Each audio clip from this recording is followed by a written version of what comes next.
Olá pessoal, tudo bem? Novamente aqui Sandro do canal Evolução Emocional. Nesse vídeo, pessoal, eu quero falar um pouquinho com vocês sobre as experiências que eu tive com o luto e como que eu ressignifiquei isso. Eu consegui fazer nesse momento difícil, acredito que seja a maior dor emocional que uma pessoa possa ter, como que eu consegui ressignificar e continuar a viver, continuar cuidando das pessoas que estão próximas de mim, né? Ou seja, superar isso, né? De uma forma suave nunca é, né, gente? Mas de uma forma assim mais, uma certa inteligência emocional, né? Pessoal, esse vídeo, ele vem num momento assim, bem importante, né, pessoal? Que é a questão que nós estamos passando da pandemia, né? Esse vídeo está sendo gravado no momento de pandemia, né? Onde mais de 370 mil pessoas, né? Ou seja, praticamente uma capital que nem Vitória foi extinta, né? Através dessas mortes que ocorreram, né? No Brasil foram já 370 mil pessoas, né? E puxa, no mundo já passaram de 3 milhões, né? Você veja apenas como dados, né, gente? Puxa, o câncer, né? Anualmente no Brasil ele tira em torno de 260 mil vidas. Então, como essa pandemia ela veio sobrecarregar essa questão do luto, né, gente? E o que eu percebo, né? Quem que nesse momento hoje já não conhece alguém que faleceu pelo Covid, né? Você veja, eu já tive 3 pessoas relativamente próximas, né? Então, você veja num cenário a nível de famílias, quantas famílias já não foram afetadas por essa questão, né? No meu caso, né? Eu tinha uma pessoa muito querida, um querido amigo, né, que trabalhava num hotel, onde eu sempre me hospedava, né, gente? E esse querido amigo, ele rapidamente pegou essa doença, né? Pessoa muito para frente, uma pessoa alegre, feliz, sabe? Mas rapidamente, 7 a 10 dias, foi o tempo de ele contrair a doença e falecer. Também tive, né? Uma pessoa também muito querida, coincidentemente características parecidas, né? Que era o Zezinho, né? Que ele era primo da minha esposa, que eu vou falar sobre ela no decorrer do vídeo. Ele era primo da minha esposa e infelizmente também, sabe? Como eu considerava ele como primo, uma pessoa muito querida, muito para frente, também faleceu do Covid. E tive agora, poucos dias atrás, né, uma querida amiga também, né? Que a mãe dela, em curtíssimo prazo, ela foi vitimada por essa doença e acabou falecendo, né? A família tá passando essa dor, né? Então vocês vejam, né, gente, como é que é importante a gente perceber que o luto está assim num momento assim intenso, né, gente? E como eu falei no começo do vídeo, cada um tem seu momento de ressignificação e principalmente momento de superação, né? O luto em si, né, gente, ele tem 5 fases, né? Quais são elas, né? A fase da negação, também, né, gente, tem a fase da raiva, logo depois vem a fase da barganha e vem a fase da depressão. O luto causa uma certa depressão, né? E vem a fase também da aceitação. Então são 5 fases. Quem definiu essas fases foi uma psicóloga, né?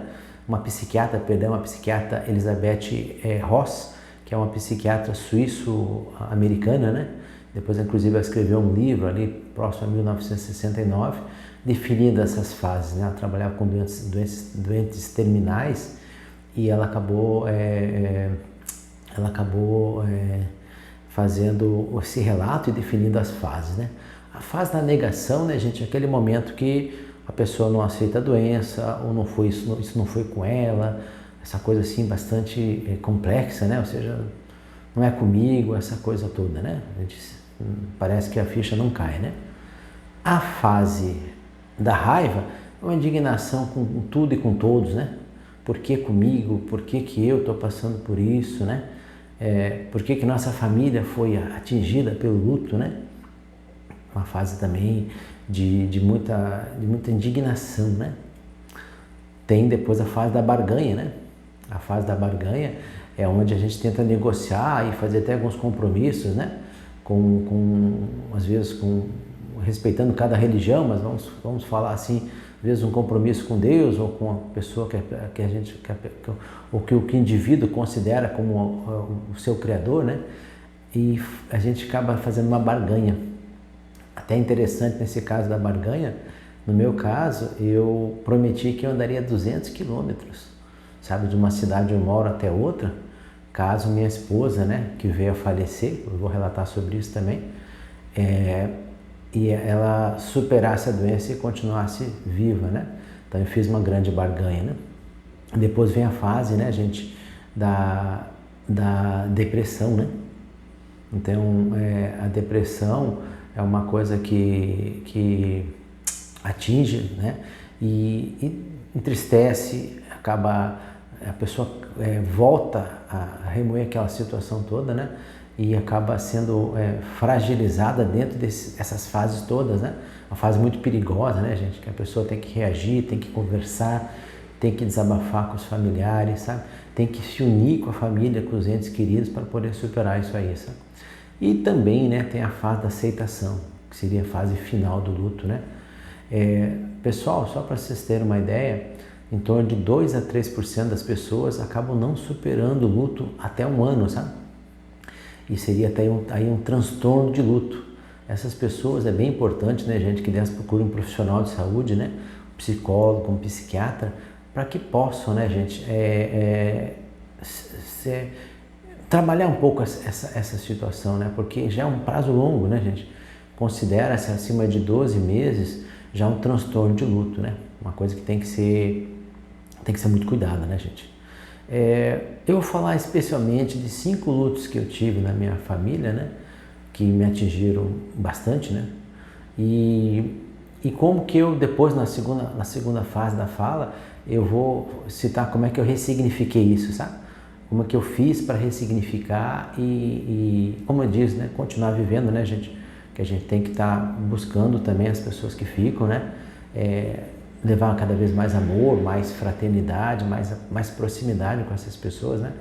E o luto é uma fase muito complicada que o ser humano vive, mas a vida continua, né? Falando sobre essas 5 pessoas, a primeira pessoa que teve um grande significado de perca na minha vida foi meu avô Alverne, né? Naquele tempo os nomes eram bastante diferentes, né? Meu avô Alverne, foi quando eu tinha uns 5 anos de idade, né? Ele era muito próximo, morava com a gente, inclusive, né? Meu pai viajava muito, então ele tinha uma grande figura paterna para mim, meu avô, sabe?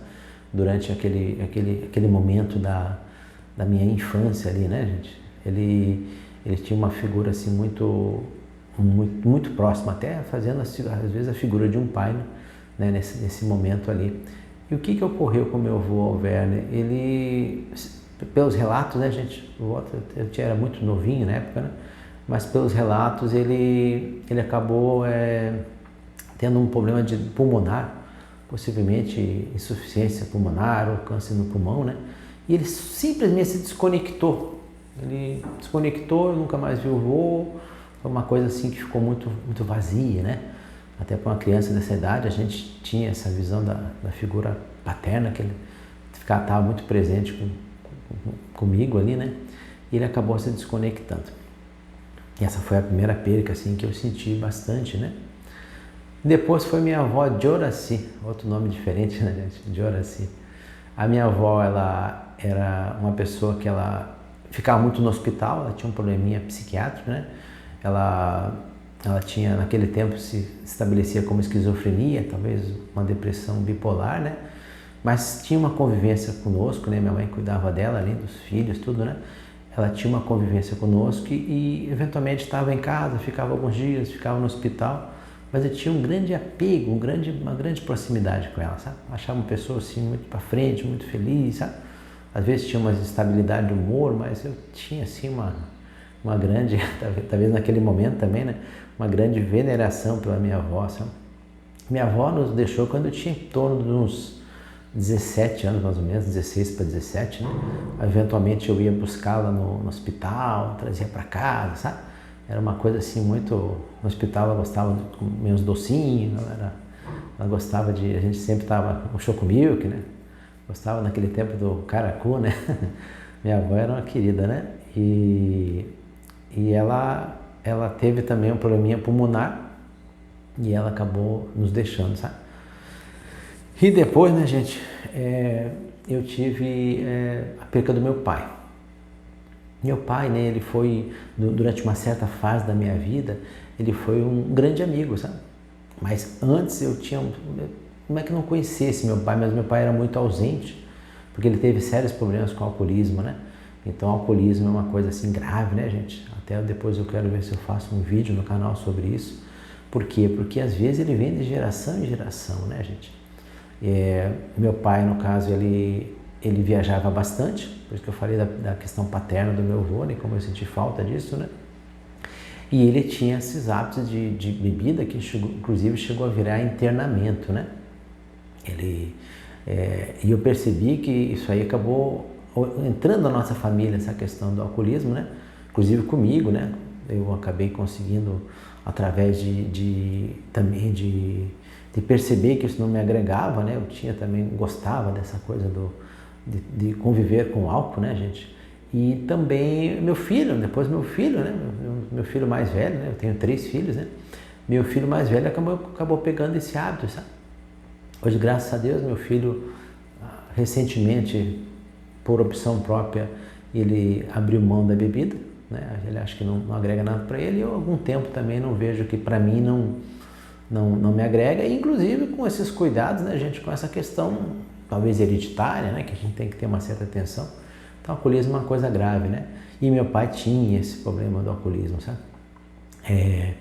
E ele foi fazer uma cirurgia, né? Ele tinha um probleminha de hérnia, alguma coisa assim, e nessa cirurgia ele parecia ser uma coisa apenas de revisão, né? Tirar a hérnia, mas enfim, ele foi, né? E saiu do centro cirúrgico e faleceu dali um dia, né? Também foi um grande trauma, né, gente? Porque a gente tinha aquela expectativa da rápida melhora, principalmente quando a pessoa sai, né? Centro cirúrgico, sai bem. Me lembro que ele me deu um tchau na passagem. E no outro dia, 2, 3 dias, a gente foi notificado do falecimento dele. Foi bastante difícil, né, gente? Eu me lembro que nossa, isso já foi uma das mortes assim que entrou diretamente, impactou muito emocionalmente. Eu me abraçava com a camisa dele, ele gostava de um time específico, né? Ele me abraçava, eu me abraçava com a camisa dele, tinha lembranças dele, né? E foi uma coisa assim de superação assim bastante trabalhosa, né? Mas como a vida continua, a gente tem que superar o luto, né? Porque tem pessoas que precisam da gente, né? Depois do meu pai, eu tive o falecimento da minha esposa, gente.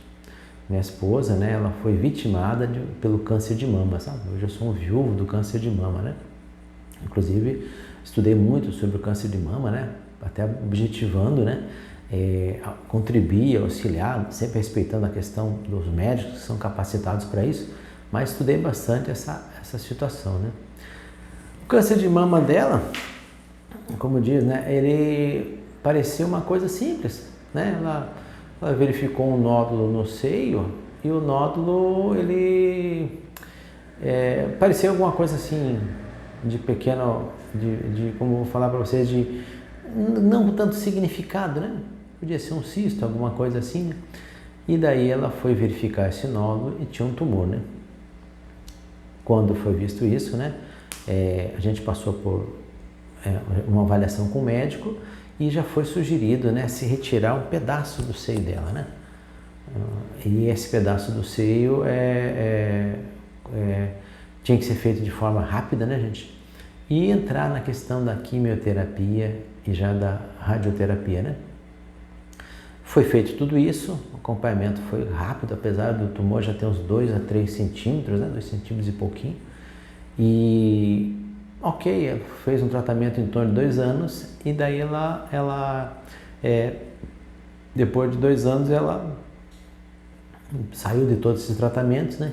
E ficou 1 ano quase com uma remissão da doença, né, gente? Aí, né, ela teve uma dor nas costas, dali 1 ano, né? E daí fomos pro médico, parecia que era alguma coisa que tinha a ver com talvez com uma questão de mau jeito, instabilidade nas costas, né? Mas na verdade, gente, aí eu conheci uma outra palavra chamada metástase, né? Aí o que aconteceu? Ela estava com metástase, né? E o câncer acabou inicialmente, né? O que é metástase? Parece que o órgão original do câncer, o câncer se desprende, né, gente? Estou falando com forma de um leigo, né? E começa a circular na corrente sanguínea e atacar outros órgãos, né? E inicialmente atacou as costas dela, sabe? Aí a coisa realmente, como diz, apertou, né? Apertou, que eu falo assim, ficou assim, tensa, ficou, né? Eu me lembro exatamente quando eu li sobre essa palavra, indo fazer o exame com ela, não me controlei na questão da emoção, naturalmente chorei, né? Porque eu vi o que a gente ia passar nesse período, né? Foram 2 anos, né? E sabe, gente, quando se fala em metástase, sabe? Tem que ter uma certa atenção, viu, gente? Sim, eu acredito, a esperança é uma coisa fundamental, mas tem que ter bastante cautela e muito acompanhamento, porque a gente vê alguma literatura na internet falando em sobrevida, nem sabia o que era isso, sobrevida, né? E de 2 anos, né? Ou às vezes passar um pouco mais que isso, então tem que ter uma certa cautela caso alguém esteja passando por alguma situação assim, inclusive em todos os setores, sabe, gente? Porque quando minha esposa veio a falecer, eu fiquei muito desestruturado. Eu não tinha me organizado para isso, ninguém se organiza, né, gente? A esperança foi até o último segundo, né? E depois eu tive algumas dores de cabeça com a questão de se organizar juridicamente para aquilo, sabe? Sociedades e toda a organização que a gente tinha juntos, e enfim, né? Coisas que também a gente não tinha cabeça, mas quem sabe se tivesse alguma assessoria já naquele período, eu teria passado um pouco melhor, porque é tão desagradável, né? Você já está passando aquela questão do luto, né? E ainda você ter que cuidar de outros setores, né, gente? É um pouquinho, como eu digo, é um pouquinho puxado, um pouquinho complexo, né? Mas então, relatando essa questão da metástase, aí começamos uma maratona, né, gente? Por quê? Porque além da questão das costas, apareceu um tumor para ela, coisa de 2,5 centímetros, né? Mais ou menos, o tamanho de uma ameixa, na região do clivus. Clivus é próximo da nuca aqui, sabe? Acho que esse é o termo, clivus, né? E a gente foi, né? A gente tinha condições na época e fomos até para São Paulo, né? Para uma praça grande que tem centros de apoio oncológicos muito grandes, nem sabia o que era oncologia, né? E através de radiocirurgia foi conseguindo eliminar essa questão desse tumor na região do clivus, né? Porque senão ela teria talvez falecido em 30, 40 dias, né? Depois disso, a gente começou a fazer quimioterapia, começou a fazer radioterapia, né? Sucessivamente, controlando a questão do tumor ainda na região da coluna, né? E aparentemente aquela questão do clivus, ali, a região da nuca, tinha resolvido. E aí as quimioterapias começaram a falhar. Me lembro que eu assisti um filme, e o filme ele relatava, né, um centro oncológico, né? E o centro oncológico, as cadeiras vinham esvaziando, gente. Ou seja, que situação delicada, né?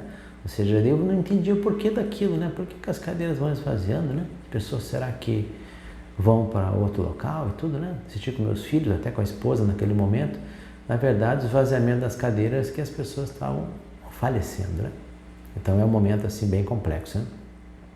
E aí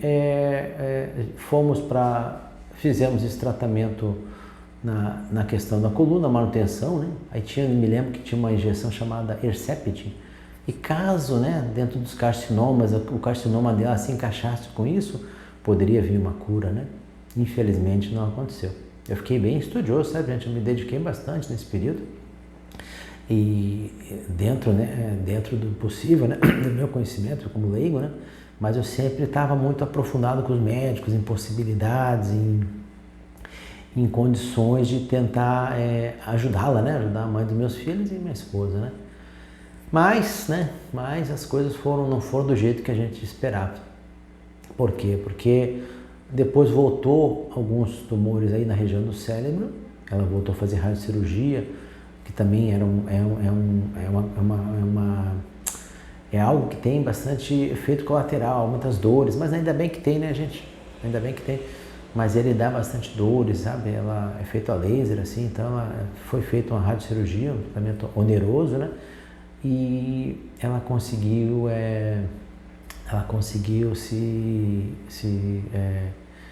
sair dos tumores, né, localizados ali na região do cérebro, né? Mas, novamente, né? Aí o tumor veio para a questão do fígado. Aí o fígado, infelizmente, né? As quimioterapias já tinham sido trocadas, essa coisa toda, e o fígado acabou a coisa não tinha nem como fazer cirurgia, cortar um pedaço, essa coisa toda. Você vê para onde que eu fui na profundidade das coisas, né, gente? Não tinha nem como fazer qualquer tipo de cirurgia, e aí ela veio a falecer, sabe? Então, realmente ela veio a falecer. Até fica um abraço aqui, né, gente, pro pessoal, para os médicos, para os enfermeiros, para todo mundo que trabalha nesse setor de oncologia, porque eu nem conhecia esse segmento da medicina, mas é um segmento assim de alto impacto, viu, gente? Um segmento que realmente ele mexe com emoções ali, e os profissionais aí, tirando todos os profissionais, cirurgiões, essa coisa toda, né? Mas eu fiquei assim, fiquei bem impactado com o setor de oncologia, porque tem que se gerar muito amor ali, viu, para conviver com toda essa dor, né? Depois da esposa, a outra morte que me impactou bastante, gente, foi a questão da minha mãe. A minha mãe, né, ela numa segunda-feira, acho que alguma coisa assim, ela não retornou para casa, né? Ela veio a se tornar desaparecida, né? Que minha irmã esperou até de noite e tal, e ela não vinha, né? Aí a gente estava inclusive viajando, eu estava finalizando uma questão de um negócio que eu tinha em outro estado, né? E eventualmente eu fiquei aguardando um retorno dela, né? E daí minha mãe foi localizada, né? Do desaparecimento, né? O corpo foi localizado. Você veja, né, gente? A gente vê uma pessoa desaparecida, daqui a pouco localiza corpo, né?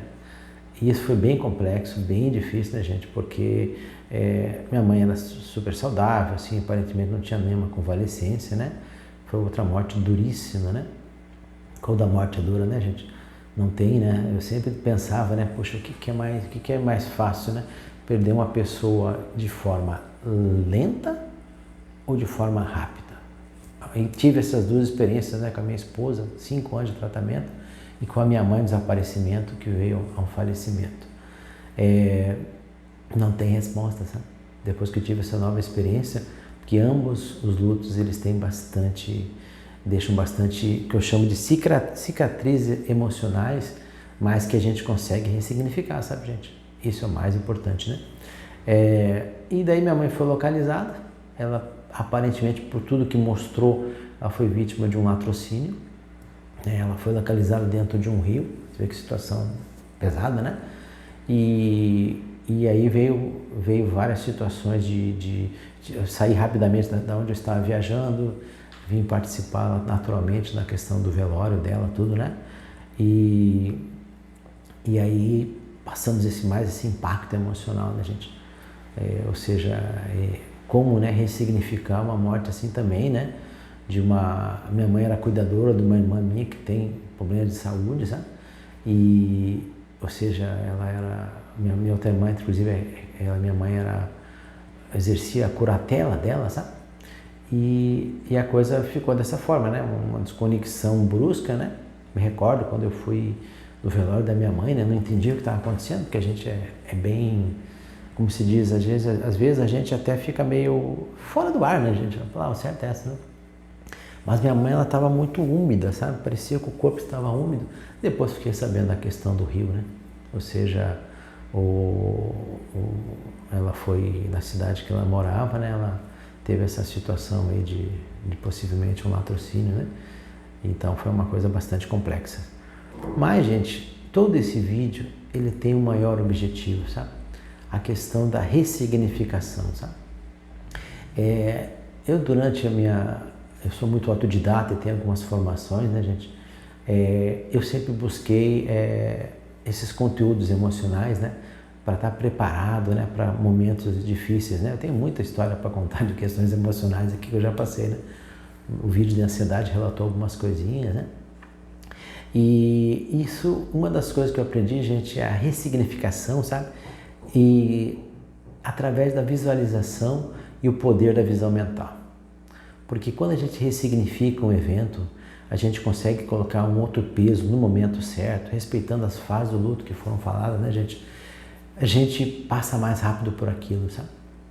Então, puxa, até o próprio, você veja a questão da ressignificação, né? Eu li um livro maravilhoso, Poder da Visão Mental, né? Daniel Siegel, né, gente? E o Dr. Daniel, né? Ele comenta como que a ressignificação é um treino que pode ser aprimorado, sabe? Como se fosse uma atenção focada. E agora eu vou relatar como que eu consegui superar essas 5 mortes, né? 5 falecimentos que impactaram na minha vida, né? A questão do meu avô, Alvérnio, né? Meu avô, eu tenho uma imagem dele, nós dois estávamos juntos ele gostava de horta, né? E eu tinha um regador verde, sabe, gente? Um regador verde, né? E eu fiquei com aquela imagem do meu avô regando a horta com ele, sabe? Aquela imagem ali conectou na minha mente, né? Eu era criança, né, gente? Então eu vejo como uma imagem, né? Uma imagem positiva, né, gente? Ela tem um poder de ressignificação, né? É o famoso poder da visão mental, né, gente? Até que depois eu quero fazer um vídeo específico sobre isso, que eu aprendi nesse sentido, sabe? A visualização e a questão da visão mental, né? Então, meu avô Alvérnio, eu fiquei com essa lembrança, sabe? Da horta, de eu regando, de eu junto com ele, né? E poderia ter outras lembranças dele, né, gente? Mas, inclusive, lembranças tristes, né? Mas eu consegui ressignificar, né? Agradeço muito a Deus por isso, até por ser tão jovem, né? Uma criança, né? E você vê como a criança, né? Eu vou falar um pouquinho sobre a criança interior, como que é importante a gente ter, né? A mente de uma criança, né? A pureza de uma criança. Depois foi minha avó de Horaci, né? O segundo falecimento que me traumatizou, me machucou, né? E a avó de Horaci era uma pessoa muito engraçada, né? Ela tinha um casaco marrom, né? E me dava uns beijos bem melados, assim, né? Bem afetuosos, né? E ela usava até acho que naquele tempo chamava dentes postiços, chapa, essa coisa toda, né? Não era nem o tempo do implante. E tudo somava, né? Aquele beijo meloso junto com aquela questão da chapa, né? E aqueles abraços afetuosos dela. Então era uma coisa maravilhosa e eu fiquei com essa imagem. Fiquei com a imagem dela, né? Fazendo esse carinho todo, né? E aquele casaco marrom dela, sabe? Morena, dos olhos verdes, assim. Então eu sempre tenho essa lembrança maravilhosa da minha avó, de Horaci, né? Meu pai, ele tinha um sorriso muito amoroso, um bigodão, né? E então meu pai, eu sempre vinculo uma pessoa que tinha muito amor para dar, apesar de ter passado muitas coisas difíceis, né? De nunca sabe por que, por exemplo, uma pessoa se joga para o alcoolismo. Poxa, meu pai, eu já tinha seus 30 anos, né? Meu pai me contou, até no momento que a gente estava ali de descontração, assim, bate-papo, que a mãe dele tirou a própria vida. Então você veja, né? Talvez ele não conseguiu superar aquilo e acabou se jogando na bebida, né? Então meu pai tinha um sorriso muito bonito, um sorriso engraçado, sabe? Uma pessoa afetuosa demais, transpirava amor, sabe? Então a ressignificação que eu fiquei do meu pai foi exatamente isso. Eu fecho os olhos e vejo a imagem dele, né? Com aquele sorriso todo, aquela coisa assim prazerosa que ele sempre trouxe pra gente, né? Sempre se esforçando, correndo atrás, mesmo com as limitações dele. Então a imagem dele, daquele gaúcho, né? Gaúcho bigodudo e sempre sorridente, né? Foi a imagem que não sai da minha mente, né? Da minha esposa, né, gente? Quando ela estava naquele momento ali praticamente os últimos dias, né, na questão de estava na UTI, né? E ela já tinha dificuldade, a gente, até para falar. Porque o câncer, quando atinge o fígado, né? Ele, coisa incrível, né, gente? Não sabia disso, mas ele, acho que você se intoxica a pessoa. O que acontece? Que a pessoa não tem capacidade de fala, sabe? E minha esposa já tinha perdido aquela capacidade. Mas eu me lembro que num sábado à noite ela falou assim uma frase bem legal, um esforço tremendo, né, gente? Porque ela não conseguia falar, já fazia 2 dias. Ela falou assim: vai com Deus, meu amor. Então, que frase maravilhosa. Me mandou com quem, né? Uma pessoa mais maravilhosa que me mandou com Deus, né? Foi a última frase que eu vi ela falar. Ela, no outro dia, veio a falecer no domingo, mas eu fiquei com essa frase. Então, essa frase, para mim, é onde eu me ressignifiquei com ela.